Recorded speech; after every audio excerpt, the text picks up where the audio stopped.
Hermanos, amén. Voy a pedir así como están de pie, abra su Biblia, por favor. Vamos a aprovechar el tiempo que nos resta en reflexionar en la palabra del Señor. Y abra su Biblia en Mateo 25, versículos 14 al 28. Aquellos que van a recibir su clase prebautismal, hermanos, pueden ir pasando, por favor. Mateo capítulo 25, versículos 14 al 28. ¿Ya lo tiene?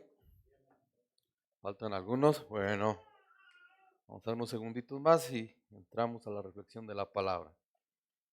Gloria a Dios, aleluya. Un gusto poderles saludar a cada uno de ustedes y poderles ver. El Señor les bendiga, amén.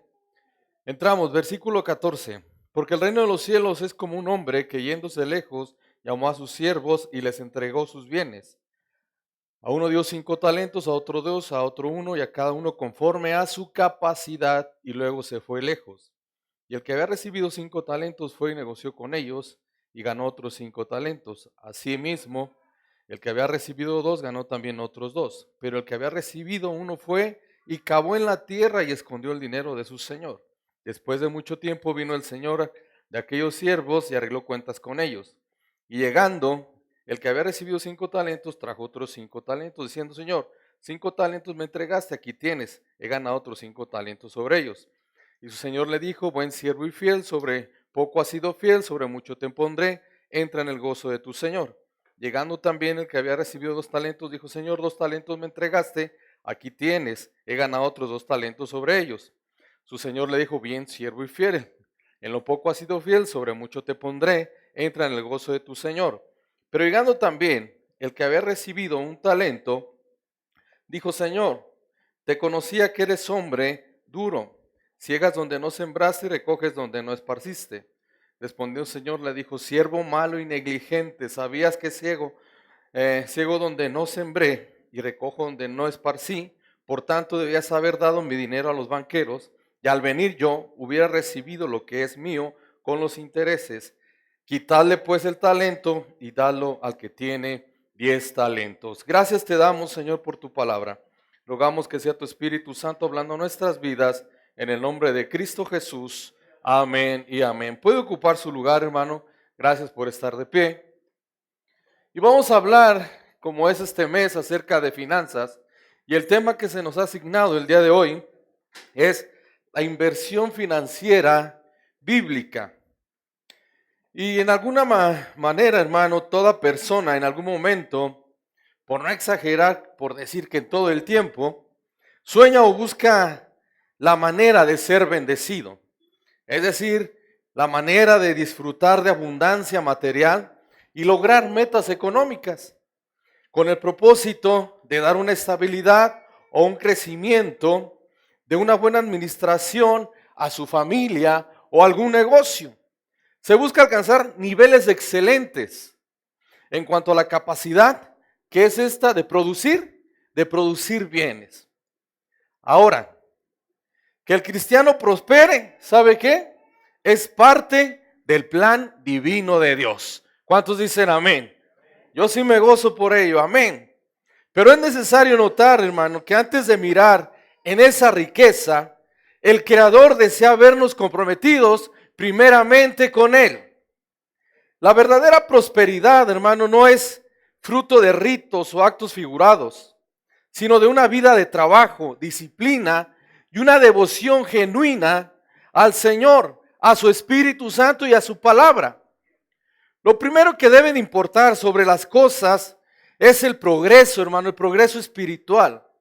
Y posteriormente, esa estabilidad financiera. Y debe de entenderse, hermano, que la prosperidad no debe reducirse únicamente a ese factor de dinero. Está incluido, es una realidad, es una verdad. Pero ¿sabe qué? No lo es todo. Eso no lo es todo. Si cuidamos de dar al Creador, hermano, la honra de vida en nuestra familia, en nuestro trabajo, en nuestro negocio y en todos los ámbitos que nos desarrollamos todos los días, seguramente vamos a contar con la bendición de que nuestro Salvador es capaz de suplir todas nuestras necesidades conforme a sus riquezas en gloria en Cristo Jesús. ¿Cuántos se gozan por ello? Esta es una verdad y esta es una realidad. Dicho esto, hermano, entramos en esta parábola que hemos leído acerca de los talentos, que es un símil o una comparación que Jesús utiliza para darles a entender, hermano, a sus discípulos sobre los tiempos finales. En el capítulo 24 de Mateo se narra que el maestro estaba sentado en el monte de los olivos. Se dice que este era un valle precioso que tenía una vista maravillosa donde se podía contemplar aquella construcción del templo. Aquel templo que fue levantado nuevamente después de que el pueblo viene de estar preso o cautivo en Babilonia. El Señor estuvo ahí con sus discípulos unos minutos antes.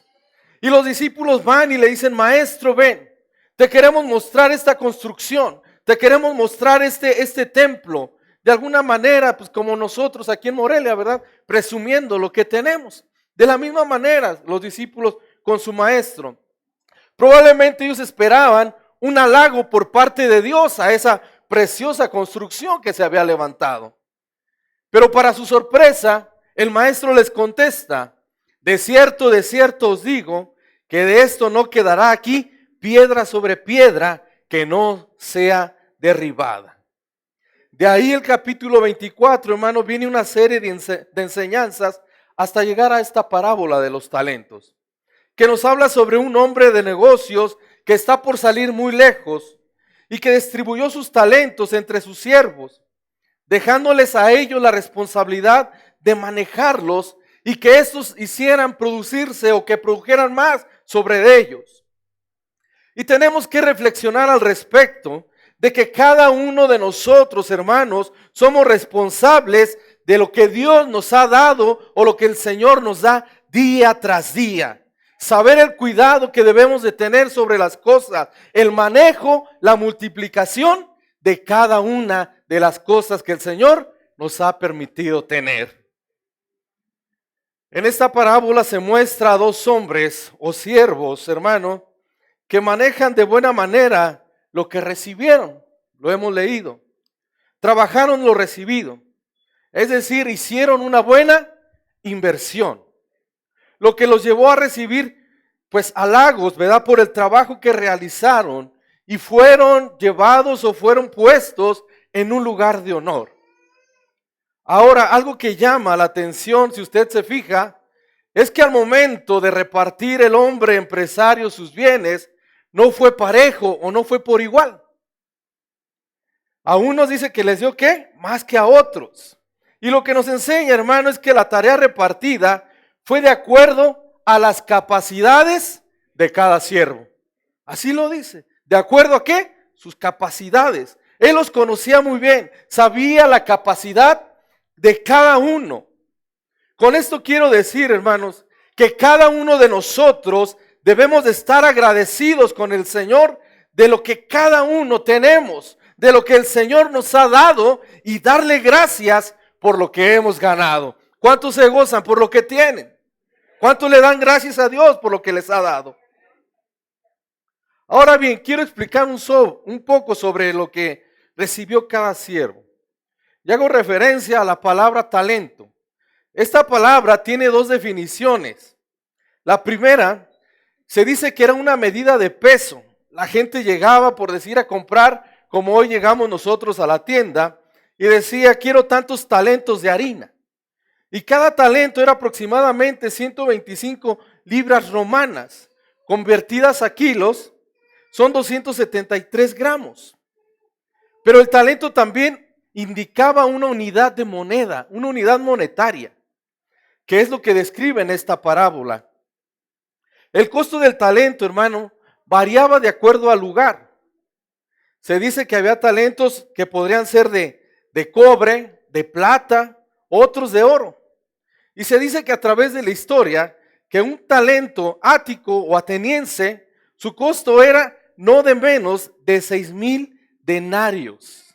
6,000 denarios. Y para que un trabajador, hermano, ganara un denario, se menciona que necesitaba esforzarse aproximadamente 20 años para ganarlo. O sea, imagínense lo que estamos hablando.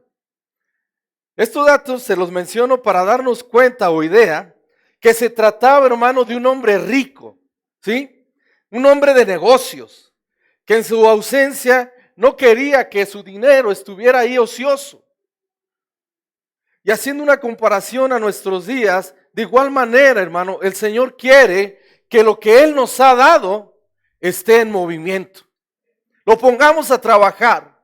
Cada uno de los talentos que el Señor nos ha provisto, hermano, es para producir, es para ponerlos a trabajar. Escúcheme, nadie que ha aceptado a Cristo como su Salvador está sin talento. Por lo menos el Señor, un talento nos ha dado a cada uno de nosotros. La parábola dice, ¿verdad?, que el dueño les entregó un talento a cada uno de ellos. Así es que, hermano, es necesario que lo que el Señor nos ha dado, lo pongamos a trabajar. ¿Cuántos dicen amén por ello? La narración de nuestra lectura, hermano, nos deja ver el uso variado que hicieron 3 siervos de este capital, que se les fue encomendado, impulsados probablemente por las órdenes que habían recibido del amo, unidos siempre a esa confianza que él les había puesto o que esta persona había puesto en ellos. Ahora, en ellos había el conocimiento, y lo debemos también tener presente nosotros, de que un día ellos iban a entregar cuentas de lo que habían recibido. Y de igual manera, hermano, nosotros un día entregaremos cuenta de lo que hemos recibido. Dice que el primero y el segundo siervo usaron las sumas que habían recibido y que se les había entregado, y esto lo hicieron de manera efectiva. En cada caso la suma fue multiplicada. Versículo 16 y 17 dice: inmediatamente el hombre que había recibido 5 talentos fue y lo puso a trabajar y ganó otros 5 talentos. Así también el hombre que tenía 2 talentos ganó 2 más. Sin embargo, hermano, el tercer siervo, ese siervo se dice que no se molestó en nada. No se molestó en cumplir esa tarea que le había sido asignada. Este hombre fue y realizó un hoyo en la tierra y sepultó el talento que se le había dado. Ante este tipo de acción, hermanos, pueden venir muchas conclusiones sobre la vida de este hombre. ¿Por qué este hombre no trabajó su talento? ¿Qué lo hizo pensar en esta manera de irla a enterrar? ¿Qué habrá sido lo que tendría este hombre en su cabeza? Probablemente se pueda pensar que lo que él quiso fue proteger lo que no le pertenecía. Que mientras regresaba el amo, pues iba a estar bien cuidado ahí enterrado y nadie se lo podría robar. Otra quizás es que se pudo haber sentido un poco menos o un poco mal al recibir menor cantidad o una inferior cantidad que los demás. ¿Serían estas las razones para que este hombre tuviera esta actitud? ¿Serían justificables? Pero la realidad es que cuando nosotros vemos, es que no es así, hermano. Si nosotros analizamos detenidamente, nos daremos cuenta que ninguna de estas razones fue una excusa para este hombre, sino lo que este hombre le movió, o más bien no le movió nada, fue la pereza. Él no quiso trabajar. Fue algo que no quiso hacer. Dijo, más vale, mejor aquí lo entierro. ¿Para qué me muevo? ¿Para qué me desgasto? Mira, a lo mejor ni es mío y lo entrego. Pero la pereza, hermano, es algo que no podemos permitir en nuestra vida. ¿Me escuchó? No podemos permitir la pereza en nuestra vida. Proverbios 21:15 dice, el deseo del perezoso le mata, porque sus manos no quieren trabajar. Si en la vida, hermano, no hay disposición para el trabajo, te vas a morir. En el aspecto que quieras verlo. En el aspecto que quieras verlo. Ya sea espiritual o material. Humanamente, si no inviertes tu tiempo, no trabajas, ¿de qué te vas a sostener? ¿De qué vas a vivir? espiritualmente, si no trabajas, si no inviertes tiempo en leer la palabra, en orar la Biblia, decía un canto que cantábamos hace algunos años atrás, si no lees tu Biblia y oras cada día, te secarás, te secarás, te secarás. Y lo cantábamos cada que terminaba un culto, ¿cuántos se acuerdan? ¿Verdad? Aquí lo cantábamos. ¿Qué quiere decir? Pues, ¿qué tienes para dar? Nada. Vas a estar vacío. Hermanos, iglesia, no esperemos a lamentarnos o excusarnos de no haber trabajado o de no haber invertido, como le pasó a este hombre de un talento. Se llegó el día que tendría que hacer balance sobre su vida y lo único que presentó fue excusas. Fueron excusas por su negligencia, por su irresponsabilidad, culpando a los demás de lo que él no había hecho. Y lo más tremendo y lo más así que llama mi atención es que culpa al amo, ¿verdad? Dice, por tu culpa no trabajé, porque sabía que eras un hombre, ¿qué? Recio. Porque sabía que tomas de donde no sembraste. Como que tuve miedo. Pues tú eres el culpable por tu acción, por tu actitud, por tu forma de ser. No busquemos pretextos, hermanos, ni culpables de lo que nos pueda suceder. Cada uno de nosotros somos responsables de nuestras propias acciones. ¿Ya será que nuestras acciones nos puedan traer bendición? ¿O bien adversidad? Necesitamos, hermanos, aprender a invertir nuestro dinero. ¿Me escuchó? Necesitamos aprender a invertir nuestro dinero. Necesitamos, hermano, aprender a manejar nuestros talentos que Dios nos ha dado. Estas dos cosas unidas, hermanos, con el propósito de honrar a Dios. Nada más, de darle la gloria a Dios. Primeramente, como también financieramente, hermanos, sustentar la vida de nuestra familia. ¿Por qué razones o qué razones hay para invertir financieramente de acuerdo a la Escritura? Y las razones que debemos de invertir, hermano, las razones por las cuales debemos invertir de acuerdo a la Escritura, es número uno, primeramente, para avanzar en la obra de Dios. Yo creo que una de las empresas, por hacer una comparación así, que más dinero necesita, es la del Señor. Es donde más dinero se ocupa. Y esto quiere decir que entonces nosotros deberíamos de ser los que más dinero deberíamos de tener. Pero a veces no hemos aprendido a invertir, hermano, de acuerdo al orden de la palabra del Señor. La obra del Señor necesita mucho dinero y los únicos que pueden sostener esta obra, hermano, es la iglesia. Es decir, cada uno de nosotros. Recordamos días pasados cuando vinieron los hermanos, los misioneros Roa. Ellos estuvieron con nosotros aquí, ¿verdad? Haciendo una invitación para unos días muy especiales que iba a haber en las etnias de nuestro estado. Y se hizo un reporte, recuerdo, que en esos días más de 200 niños, hermano, acudieron a escuchar la palabra del Señor. Probablemente usted no vio las fotos, pero era sorprendente ver cómo los niños de ese lugar de etnias llegaron, hermanos, unos descalzos, otros en short, otros muy sucios, pero ellos escucharon, llegaron para escuchar el mensaje de la palabra. En cada uno de estos pequeños, hermanos, quedó sembrado la semilla del mensaje de salvación.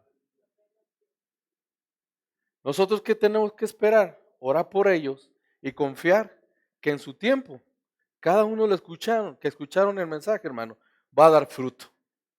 Va a dar fruto. La palabra del Señor no vuelve vacía. Pero ahí no termina el trabajo. ¿Por qué?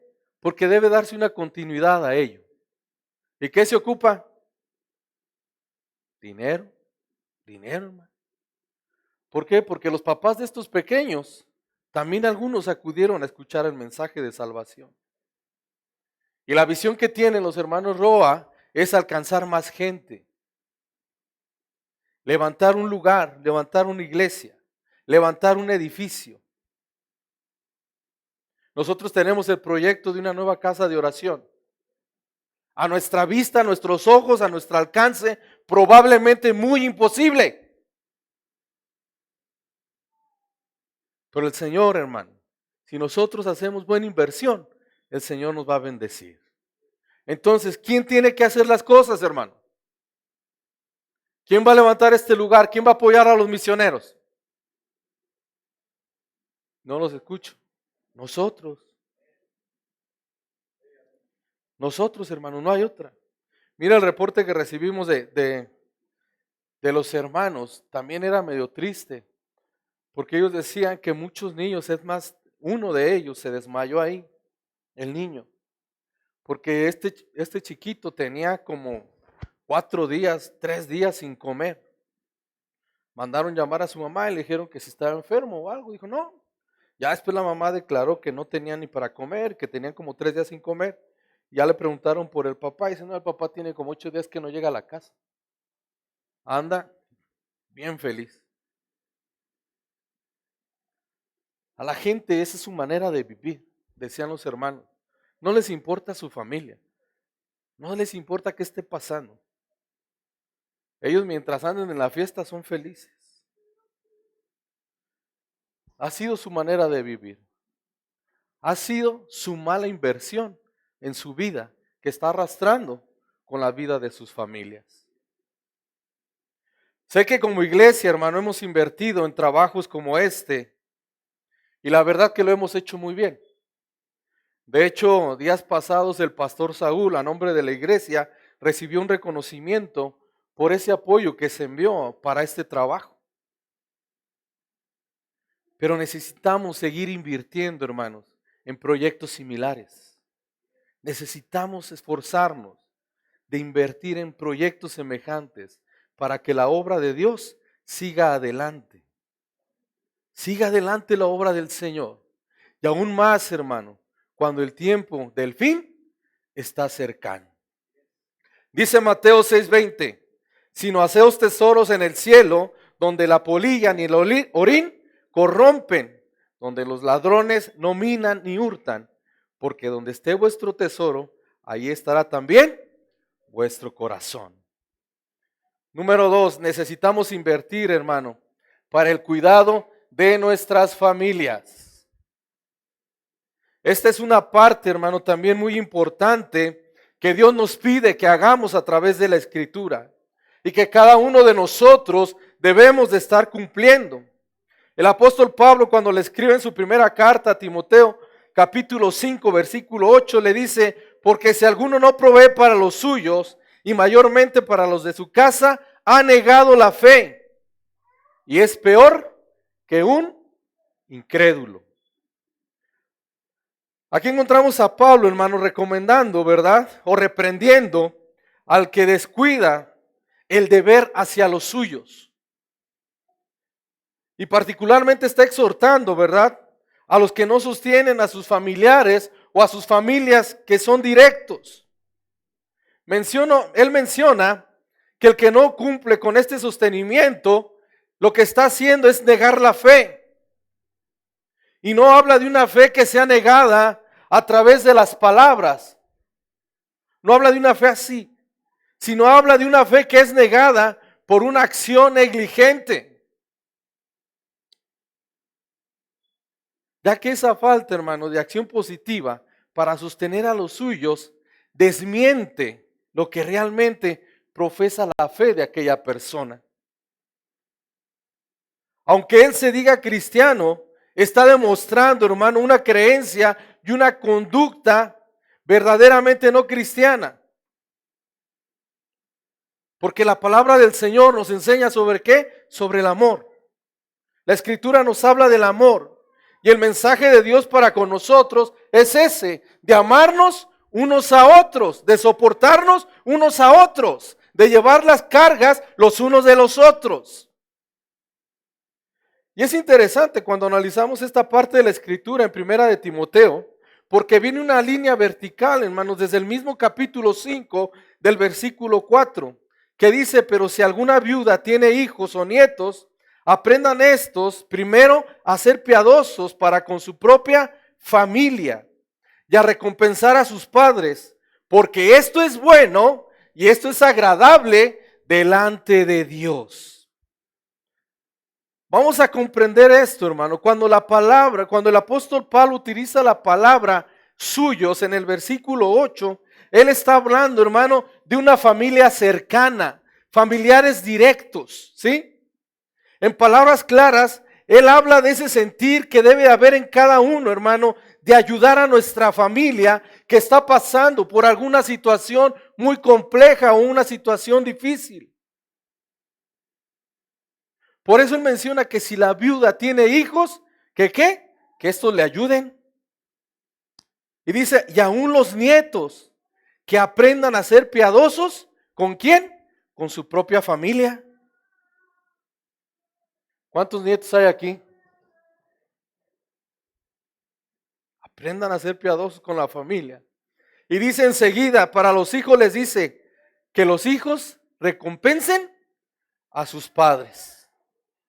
¿Cuántos de los jóvenes dicen amén? No, muy poquitos, como que no les gustó. Así debe ser.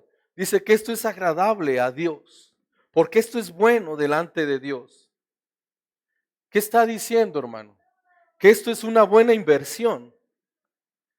El ayudar a las familias es grato del Señor y el Señor traerá bendición porque estamos haciendo una buena inversión. Ahora, estas palabras, Pablo las deja de una manera abierta, hermano, para que cada uno de nosotros entendamos y acomodemos las cosas en cuanto a la responsabilidad que cada uno de nosotros tenemos. Cada uno de nosotros sabemos las responsabilidades que tenemos como padres.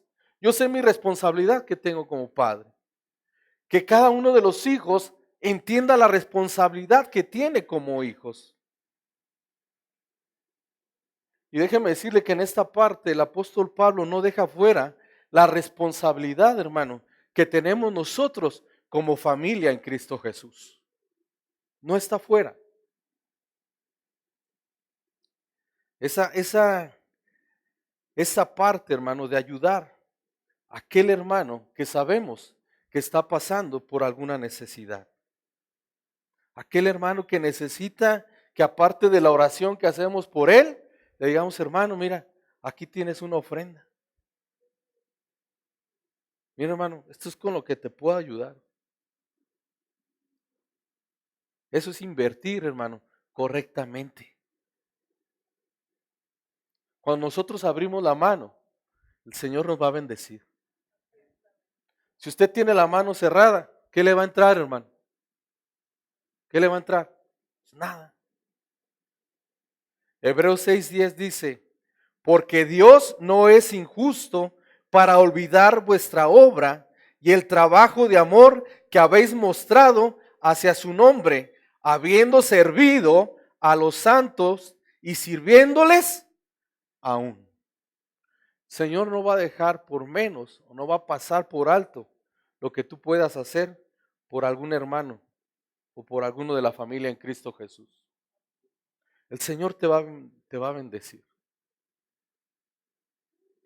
Número 3, hermano, invirtamos correctamente para ser libres. Hago referencia, hermano, a lo que la Biblia no guarda silencio, que es acerca sobre las deudas. Obviamente que no había tarjetas Visa, ni Mastercard, ni préstamos para automóviles, ¿verdad? En el tiempo de Jesús no había nada de esto. Pero el crédito, hermano, y el préstamo formaban parte del plan económico. La Biblia no prohíbe estrictamente la deuda, pero sí hace una característica acerca de ello, acerca de la deuda.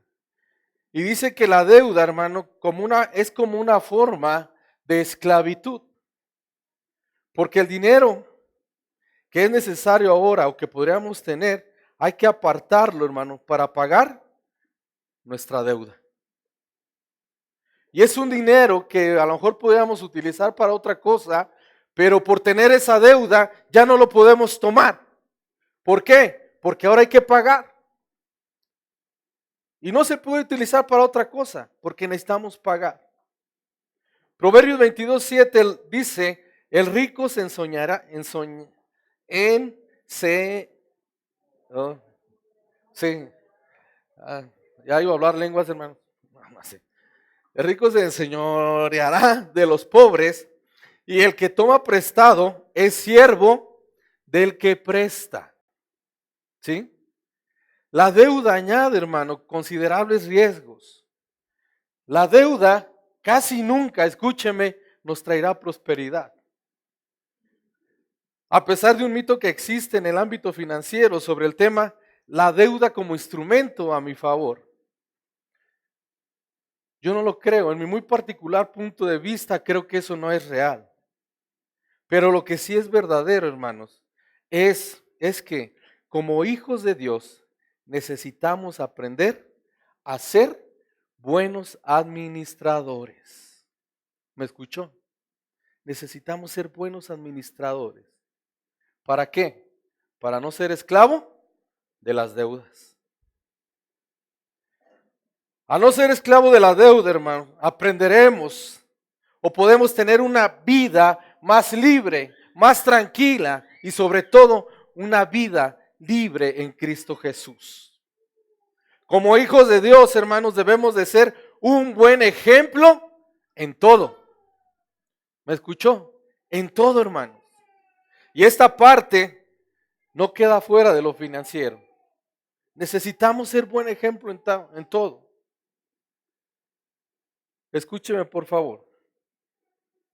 El consejo de este texto de Proverbios es que debemos de considerar, hermano, cuidadosamente cuando tomamos la decisión de pedir prestado, calculando siempre si se tiene el potencial, hermano, para pagar. ¿Para qué? Para no quedar esclavizado. Quien pide prestado debe darse cuenta que hasta que termine de pagar, hermano, será esclavo de la persona o de la persona o de la empresa que le prestó. ¿Por qué? Porque siempre estará pensando de qué manera puede solventar esa deuda. De qué parte del esfuerzo de su trabajo irá para esa deuda. ¿Qué parte de lo que tiene que ir para salir de su compromiso? Ante esta situación, hermano, es mejor hacer una buena planificación del dinero que tenemos. En otras palabras, tenemos que decirle al dinero a dónde ir, nosotros manejarlo, a dónde debe de ir y no después andar averiguando, hermano, a dónde se fue el dinero. Muchas veces así nos pasa. Bueno, acabo de cobrar y ¿dónde está? Ya se me fue. Y el dinero que tenía, no sabemos a dónde se fue. ¿En qué se nos fue? Hagamos una buena planificación. No compremos cosas con dinero, hermano, que no tenemos, con el fin a veces de querer impresionar a la gente. Eso es lo peor que podemos hacer. Y también, hermanos, debemos estar dispuestos a posponer un placer por un mejor resultado. Y una verdad es esto, que cuando actuamos, hermano, de esa manera y nuestro pensamiento está de esa manera, estamos demostrando una señal de madurez financiera. Termino con esto, hermano. Es bueno considerar lo económico y ser buenos administradores, porque también entregaremos cuenta de qué hicimos con nuestro dinero. Llegará ese día en que estaremos entregando cuenta. Invirtamos bien, hermano, para bendecir la obra de Dios, para el cuidado de la familia, como para ser libres. Pero algo que necesitamos también tener presente es que no siempre la prosperidad tiene que ver con el dinero y los bienes materiales. De hecho, hermano, las mejores riquezas son las intangibles o que no se pueden tocar. Y con esto me refiero a la bendición sobresaliente que Cristo nos otorga a cada uno de nosotros, que es su Espíritu Santo. Ese Espíritu que nos conforta y que nos guía a toda verdad. Y aprendamos esto, hermano. Nuestros mejores éxitos y progresos los obtendremos siempre que permitamos que el Espíritu Santo dé dirección permanente a nuestra vida y que en Él se centre cada uno de nuestros pensamientos. Ya que la mejor riqueza que podemos tener, hermano, son las manifestaciones maravillosas del Espíritu Santo en cada uno de nosotros. Esa manifestación gloriosa en cada uno de nosotros. ¿Y sabe qué? También a través de nosotros. Ser llenos de la presencia del Señor. Así es que en esta hora yo le invito, hermano, a que se ponga de pie y que hagamos una oración y que busquemos del Espíritu Santo de Dios para ser guiados, hermano, a toda bendición y sobre todo a tener éxito en nuestras vidas. Si en esta hora tu trabajo está en una posición tambaleante, si en esta hora tú estás pasando por una situación económica pues no favorable, si en esta hora también, hermano, la enfermedad ha hecho presa de tu dinero, el Señor te quiere sanar. El Señor te quiere bendecir. Si tú necesitas una fuente del trabajo, el Señor quiere abrirte la puerta. El Señor quiere bendecir nuestras vidas económicamente. Pero necesitamos aprender a ser buenos administradores y saber en dónde necesitamos invertir. Cerremos nuestros ojos y si hay alguien que necesite alguna oración, hermano, por economía, puede levantar su mano y vamos a orar. El Señor quiere bendecir su vida. Y si no, pues vamos a darle gracias a Dios por lo que Él nos ha dado y que nos enseñemos, hermanos, a saber invertir en el reino del Señor. Amén. Oramos, amado Dios.